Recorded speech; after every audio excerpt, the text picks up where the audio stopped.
Hello friends, தமிழக அரசுலேருந்து உங்களுக்கு BDO ஆஃபீஸில தான் வந்து உங்களுக்கு வேலைவாய்ப்பு வந்து குடுத்துருக்காங்க. ஸோ இந்த வேலைக்கு வந்து கல்வி தகுதி வந்து நீங்க குறைந்தபட்சம் 8த் பாஸ் பண்ணாலே இந்த வேலைக்கு வந்து எலிஜிபிள். 8த்துக்கு மேல நீங்க டிகிரி வரைக்கும் முடிச்சிருந்தா கூட அப்ளை பண்ணிக்கலாம். பெர்மனன்ட் கவர்ன்மென்ட் ஜாப் தான். சேலரின்னு பொறுத்தவரைக்கும் 15,700லேருந்து 50,000 வரைக்கும் உங்களுக்கான சேலரியுமே வந்து வரும். எக்ஸாம் இல்லாம இந்த வேலைவாய்ப்பு வந்து உங்களுக்கு எடுக்குறாங்க. இப்ப இந்த வேலைக்கான நோட்டிஃபிகேஷன், அப்ளிகேஷன் டீட்டெயில்ஸ் நம்ம பார்க்கலாம். நீங்க இன்னும் நம்ம சேனல சப்ஸ்கிரைப் பண்ணலனா சப்ஸ்கிரைப் பண்ணிக்கோங்க.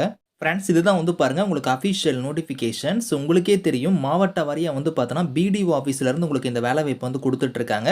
ஸோ இப்போ வந்து பார்த்தோன்னா தருமபுரி மாவட்டத்துக்கு வந்திருக்கு. இதுக்கு முன்னாடி வந்து பார்த்தோன்னா ஒரு 15 டிஸ்ட்ரிக்ட் பக்கம் உங்களுக்கு வந்து நோட்டிஃபிகேஷன் வந்து விட்டுருக்காங்க.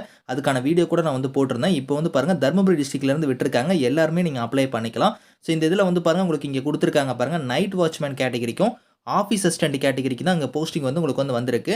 ஸோ டேட்டுமே இங்க குடுத்துருக்காங்க பாருங்க. ஸ்டார்ட்டிங் டேட் வந்து 3 ஜனவரிலேருந்து உங்களுக்கு ஓப்பன் ஆயிருக்கு. க்ளோசிங் டேட் வந்து பாருங்க 11th ஜனவரி வரைக்கும் நீங்க அப்ளை பண்ணிக்கலாம். ஸோ இந்த வேலைக்கு வந்து நீங்க எப்படி வந்து அப்ளை பண்ற மாரி இருக்கணும். இங்க வந்து பாருங்க நோட்டிஃபிகேஷன் டவுன்லோட் பண்ற மாரி இருந்தா இந்த வியூன்னு குடுத்துருக்காங்க பாருங்க 303 கேபின்னு. இத கிளிக் பண்ணீங்கன்னா உங்களுக்கு நோட்டிஃபிகேஷனுக்கான பிடிஎஃப் வந்து நீங்க டவுன்லோட் பண்ணிக்கலாம். அப்ளிகேஷன் ஃபார்ம் வேணும்னா இந்த லிங்க்க நீங்க கிளிக் பண்ணா அப்ளிகேஷன் ஃபார்ம் வந்து நீங்க டவுன்லோட் பண்ணிக்கலாம். அப்ளிகேஷன் வந்து கரெக்ட்டா நீங்க ஃபில் பண்ணிட்டு உங்களோட சர்டிபிகேட்ஸ் எல்லாத்தையும் நீங்க செல்ஃப் அட்டஸ்டடா இணைச்சு நீங்க நேர்லயும் குடுக்கலாம். அப்படி இல்லன்னா தபால் மூலமா கூட நீங்க வந்து சென்ட் பண்ணலாம் அப்படிங்கிற மாரி குடுத்துருக்காங்க. இப்போ வந்து நான் உங்களுக்கு வந்து வியூன்னு குடுத்துருக்காங்க பாருங்க நோட்டிஃபிகேஷன். அது மட்டும் உங்களுக்கு வந்து நான் சொல்றேன். ஸோ இதுதான் வந்து பாருங்க உங்களுக்கு அஃபிஷியல் நோட்டிஃபிகேஷன். ஸோ அலுவலக உதவியாளர் கேட்டகரிக்கும், இரவு காவலர் கேட்டகரிக்கு தான் போஸ்டிங் குடுத்துருக்காங்க.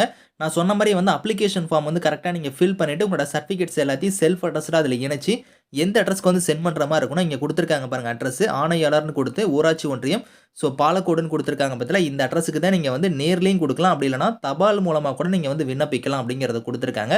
லாஸ்ட் டேட் வந்து 11th ஜனவரி தான் வந்து இதுக்கான லாஸ்ட் டேட்.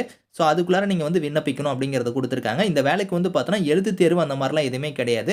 எப்படி வந்து உங்களுக்கு செலக்ஷன் பண்ணுவாங்கன்னா, நேர்முக தேர்வு தான் வந்து உங்களுக்கு வந்து இருக்கும் அப்படிங்கிறத குடுத்துருக்காங்க. அந்த நேர்முக தேர்வு நடைபெறும் இடம், தேதி இதெல்லாம் குறித்து வந்து பாருங்க நேர்காணல் கடிதம் வந்து உங்களுக்கு கால் லெட்டர் வந்து பின்னர் வந்து அனுப்பி வைக்கப்படும் அப்படிங்கிறத குடுத்துருக்காங்க. ஸோ நீங்க ஷார்ட் லிஸ்ட் ஆயிட்டீங்கன்னா வந்து பார்த்தோன்னா, உங்களுக்கு நேர்முக தேர்வுக்கு வந்து பார்த்தோன்னா, நேர்காணல் கடிதம் வந்து உங்க வீட்டு அட்ரஸ்க்கே வந்து சென்ட் பண்ணுவோம் அப்படிங்கிறத வந்து குடுத்துருக்காங்க. ஸோ இதில வந்து பாருங்க உங்களுக்கு வந்து அலுவலக உதவியாளர் கேட்டகரிக்கும், இரவு காவலருக்கும் சேலரிய பொறுத்தவரைக்கும் 15,700லேருந்து 50,000 வரைக்கும் உங்களுக்கான சேலரியுமே வந்து வரும். வயது வரம்பு வந்து குறைந்தபட்சம் உங்களுக்கு 18 இருக்கணும்.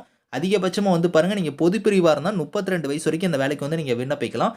அதே நீங்க வந்து பாருங்க பிசி, எம்பிசி, டிசி இவங்கலாம் வந்து பாருங்க ஸோ 34 வயசு வரைக்கும் விண்ணப்பிக்கலாம் அப்படிங்கிறத குடுத்துருக்காங்க. எஸ்சி, எஸ்டி, எஸ்சிஏவா இருந்தா 37 வயசு வரைக்கும் நீங்க வந்து விண்ணப்பிக்கலாம். ஸோ இதில வந்து அதுக்கான டீட்டெயில்ஸ் குடுத்துருக்காங்க.